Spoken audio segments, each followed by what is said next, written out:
Kundan sir में आप सभी लोगों का स्वागत है। अगला जो हम कॉन्सेप्ट देखेंगे कोणीय त्वरण वाला टॉपिक देखेंगे। इससे पहले समतल में जो गति है, यानी जो चैप्टर का नाम है मोशन इन प्लेन, समतल में गति, उसमें मैं एक समान वृत्तीय गति वाले टॉपिक में मैंने आपको बताया था एक समान वृत्तीय कोणीय वेग, रेखीय वेग, आवर्तकाल, आवृत्ति, रेखीय वेग तथा कोणीय वेग में संबंध। अगला दोस्तों अब कॉन्सेप्ट हमारा होगा, वो कॉन्सेप्ट होगा कोणीय त्वरण। तो चलिए हेडिंग देते हैं कोणीय त्वरण। कोणीय त्वरण जिसको हम लोग कहते हैं एंगुलर एक्सेलरेशन।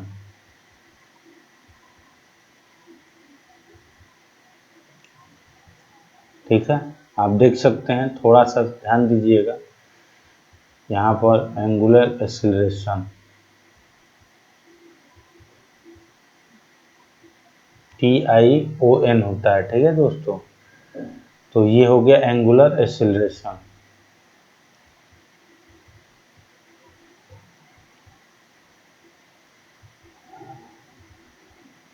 चलिए देखते हैं कोणीय त्वरण क्या होता है, उसके बारे में हम लोग जानकारी लेंगे। कोणीय त्वरण वाले कंडीशन को हम लोग देखेंगे। चलिए देख लेते हैं कोणीय त्वरण क्या है। तो चूंकि लिखेंगे, चूंकि अल्फा इक्वल्स टू होता है D omega by d T, यानी आप कह सकते हैं कोणीय वेग परिवर्तन की दर को ही क्या कहते हैं, कोणीय त्वरण कहते हैं। तो लिखेंगे कोणीय वेग परिवर्तन की दर को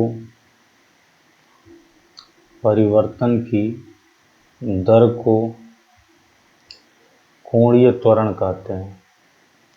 कोणीय त्वरण कहते हैं। इसे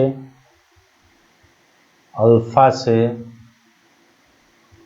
प्रदर्शित करते हैं।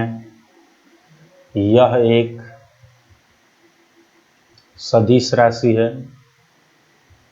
यह एक सदिश राशि है। इसका मात्रक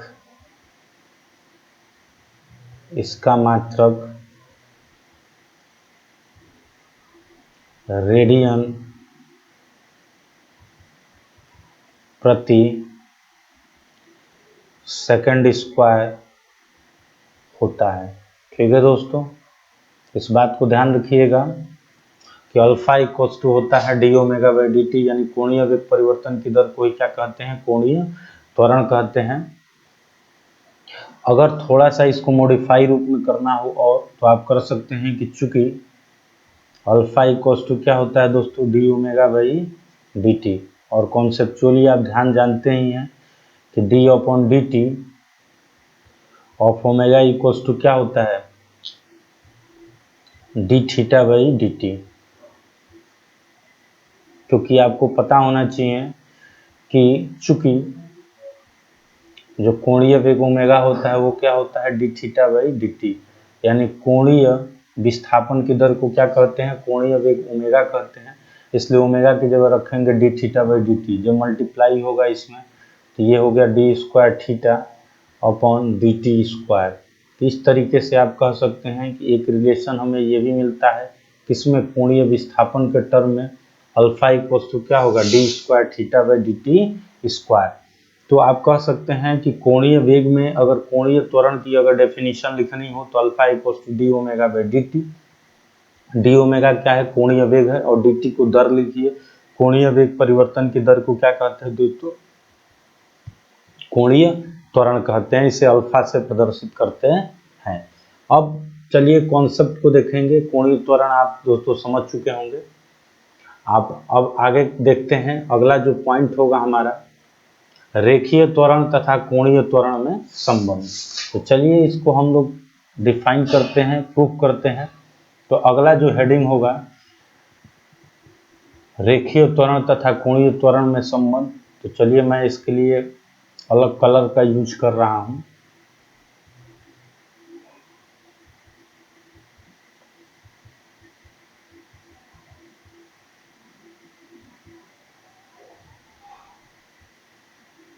चलिए रेड कलर ले लेते हैं दोस्तों। लिखेंगे रेखीय त्वरण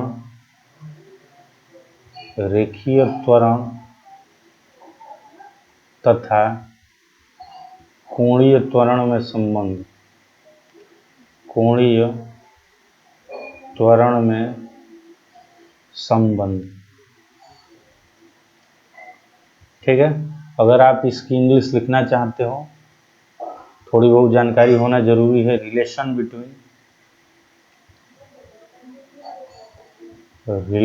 बिटवीन एंगुलर एक्सेलरेशन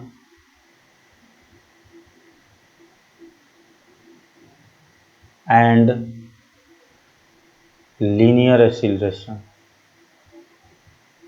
एक्सेलरेशन। ठीक है दोस्तों, ये तो हो गई आपकी हेडिंग कि रेखीय त्वरण और कोणीय त्वरण में हमें संबंध बताना है। ये काफी इंपॉर्टेंट होता है आपके क्वेश्चन एग्जाम्स में जो होता है। जब आप 11th का एग्जाम देते हैं तो उसमें पूछ भी लेता है चीजों को, ठीक है। तो चलिए दोस्तों देखते हैं। अब आगे हम लोग देखते हैं, चेंज कर लेते हैं कलर को, ब्लैक ही देख लेते हैं, ठीक है।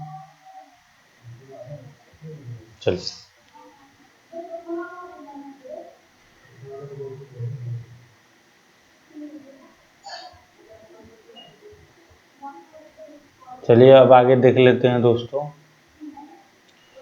कि चूंकि जैसा कि आपको पता है कि रेखीय त्वरण और कोणीय त्वरण में संबंध जानते हैं, तो चूंकि भी इक्वल्स टू क्या होता है दोस्तों, आर ओमेगा होता है। इसको मैंने बताया था। इसको मान लीजिए समीकरण 1 लिखेंगे। समीकरण 1 को डिफरेंशिएट करने पर, डिफरेंशिएट का मतलब होता है दोस्तों अवकलन करने पर। तो चलिए मैं अवकलन करता हूं। अवकलन करने पर, ठीक है। तो चलिए देखते हैं। तो v इक्वल्स टू क्या हो गया, आर ओमेगा, यानी आप कह सकते हैं कि अगर डिफ्रेंशिएट करें तो ये क्या होगा, dv by dt equals to d upon d t of क्या होगा, are into omega.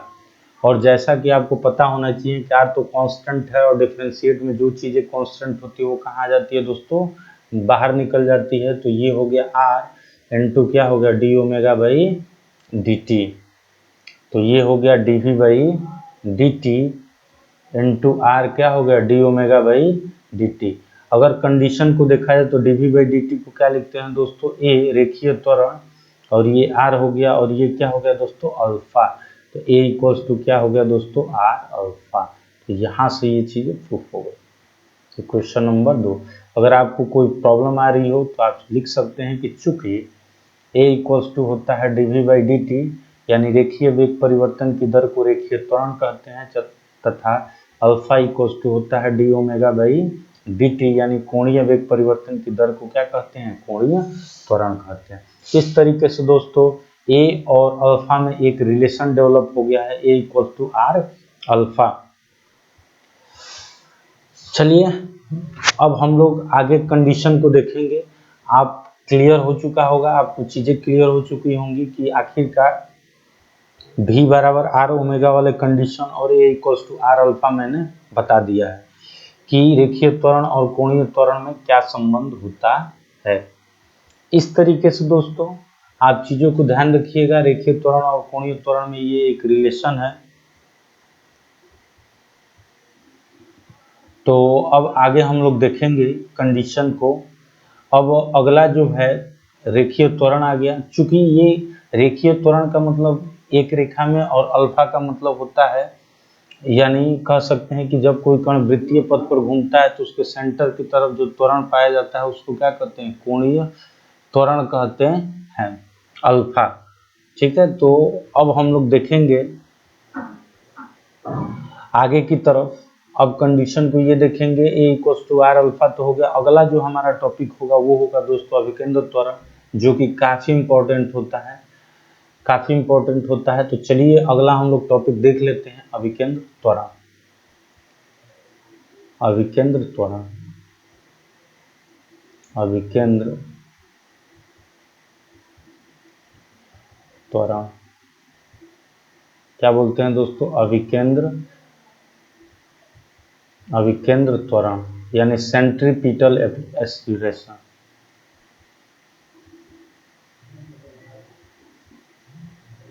Centripetal acceleration, ठीक है। तो हम लोग अब निकालेंगे सेंट्रीपिटल एक्सीलरेशन। चूंकि जैसा कि आपको ध्यान देना है कि जैसे मैं रफली आपको बता रहा हूं कि अगर कोई पिंड वृत्तीय पथ पर घूमता है, अगर कोई पिंड, अगर जैसे आप कल्पना करें कि कोई पिंड वृत्तीय पथ पर घूम रहा है तो घूमेगा तो v वेग से घूमेगा, v1 मान लीजिए। इस पॉइंट पे आया तो वेलोसिटी में जो होगा, वेलोसिटी क्या होगी, वेक्टर v2 होगी। अगर इस पॉइंट पे आया तो वेलोसिटी क्या आ जाएगी दोस्तों, वेक्टर v3 आ जाएगी। अगर हम यहाँ की बात करें तो ये वेलोसिटी क्या होगी, वेक्टर v4 हो जाएगी। तो अब चीजों को समझना है कि जब कोई कण वृत्तीय पथ पर घूमता है तो उसके केंद्र की तरफ एक त्वरण लगता है, और इसी त्वरण को क्या कहते हैं दोस्तों, अभिकेंद्र त्वरण कहते हैं। और इसकी दिशा सदैव कहाँ होती है, सेंटर की तरफ होती है, और जिसको हम किससे डिनोट करते हैं, वेक्टर ए से। किससे डिनोट करते हैं दोस्तों, वेक्टर ए से। यानी सेंटर की तरफ जो त्वरण लगता है वो मान लीजिए सेंटर, वो जो लगता है सेंटर की तरफ, इस त्वरण को ही क्या कहते हैं, अभिकेंद्र त्वरण कहते हैं। तो डेफिनेशन तैयार हुई कि जब कोई कण वृत्तीय पथ पर, जब कोई कण वृत्तीय पथ पर एक समान गति करता है, सॉरी, जब कोई कण एक समान वृत्तीय गति करता है तो उसके केंद्र की तरफ एक त्वरण पाया जाता है, उस त्वरण को ही क्या कहते हैं, अभिकेंद्र त्वरण कहते हैं। या आप जनरली डेफिनेशन लिख सकते हैं कि जब कोई कण वृत्तीय पथ पर एक समान गति करता है तो उसके केंद्र की तरफ जो त्वरण पाया जाता है उसी त्वरण को क्या कहते हैं, अभिकेंद्र त्वरण कहते हैं। अब बात आती है दोस्तों कि ये अभिकेंद्र त्वरण कैसे डेवलप होता है, कैसे चीजों को डिफाइन करते हैं, तो इसके बारे में थोड़ा समझना पड़ेगा। क्योंकि जैसा कि आपको पता है कि जो ए होता है दोस्तों, ए टेंजेंशियल, यानी यहाँ पर जो v है, v1 v2 v3 v4, इसके परिमाण तो बराबर है लेकिन दिशा क्या है दोस्तों, अलग अलग है। इसका मतलब कि जो परिमाण कांस्टेंट होता है तो at इक्वल्स टू होता है d upon dt modulus of vector v। ध्यान रखिएगा दोस्तों, d upon dt modulus of क्या होगा, वेक्टर v। यानी कह सकते हैं कि जो टेंजेंशियल यानी जो स्पर्शीय त्वरण होता है, यानी स्पर्श रेखा की दिशा में जो vector v, v1 v2 v3 के डायरेक्शन में जो स्पर्श रेखीय टेंजेंशियल त्वरण होता है वो कैसे निकलता है, परिमाण से निकलता है, मॉडुलस ऑफ वेक्टर v। यानी इसकी वजह से, यानी modulus of vector v by t से हमें टेंजेंशियल त्वरण निकलता है। लेकिन जो इसमें आप देख रहे हो कि जब कण यहाँ था, फिर यहाँ घुमा, फिर यहाँ आया, फिर नीचे गया, तो उसकी दिशा क्या हो रही है, लगातार बदल रही है। और इसी दिशा में परिवर्तन की वजह से सेंटर की तरफ एक त्वरण क्रिएट हो जाता है, और वो त्वरण कहाँ लगता है, सेंटर की तरफ, केंद्र की तरफ लगता है। और इसी केंद्र वाले त्वरण को ही क्या कहते हैं दोस्तों, अभिकेंद्र त्वरण के नाम से जानते हैं। तो उम्मीद है आपको चीजें क्लियर हुई हों। चलिए मैं इसकी डेफिनेशन को लिख दे रहा हूं। तो लिखेंगे, जब कोई कण, जब कोई कण, जब कोई कण वृत्तीय पथ पर, वृत्तीय पथ पर एक समान वृत्तीय गति करता है,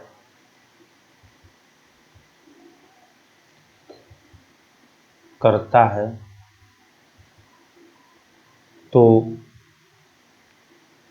उसके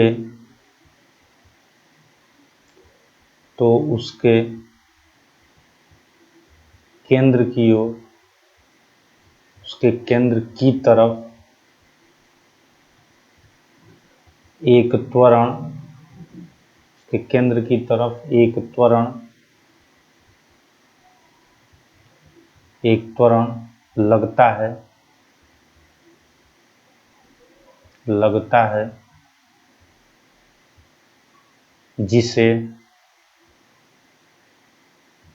अभिकेंद्र त्वरण कहते हैं, जिसे अभिकेंद्र त्वरण कहते हैं।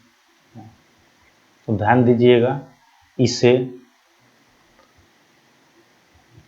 वेक्टर ए से प्रदर्शित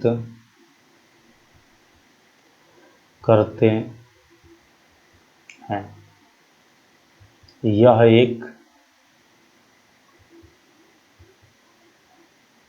यह एक सदिश राशि है, ठीक है, यह एक सदिश राशि है, यह एक सदिश राशि है। अगर मात्रक लिखना चाहें आप तो इसका मात्रक मीटर प्रति सेकंड स्क्वायर होता है। ठीक है दोस्तों, तो इसका मात्रक क्या होता है? मीटर प्रति सेकंड स्क्वायर होता है। तो इस तरीके से दोस्तों आप समझ चुके होंगे कि डेफिनेशन क्या होती है। अगर आपको लिखना हो तो आप ऐसे इन्वर्टेड कामा के अंदर लिख सकते हैं। ये थोड़ा सा इन्वर्टेड कामा आप दे दीजिए ताकि आपको डेफिनेशन तैयार हो जाए। जब कोई कण वृत्तीय पथ पर गति करता है, एक समान वृत्तीय गति करता है, तो उसके केंद्र की तरफ एक त्वरण लगता है जिसे अभिकेंद्र त्वरण कहते हैं। इसे वेक्टर ए से प्रदर्शित करती है, एक सदिश राशि, इसका मात्रक मीटर प्रति सेकंड स्क्वायर होता है। तो कुल मिला के कॉन्सेप्ट आप ध्यान रखें कि जब कोई कण वृत्तीय पथ पर घूमता है तो वेलोसिटी तो चेंज होती है, लेकिन उसकी स्पीड कांस्टेंट होती है, तब कहलाती है एक समान वृत्तीय गति।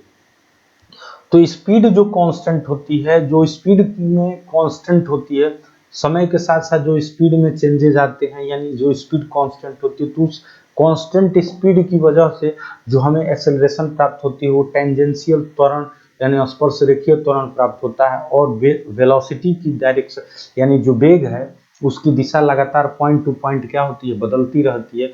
तो उस दिशा में परिवर्तन की वजह से हमें क्या प्राप्त होता है दोस्तों? त्वरण प्राप्त होता है। क्योंकि त्वरण की डेफिनेशन लिखे तो कहते हैं वेग परिवर्तन की दर को क्या कहते हैं? त्वरण कहते हैं।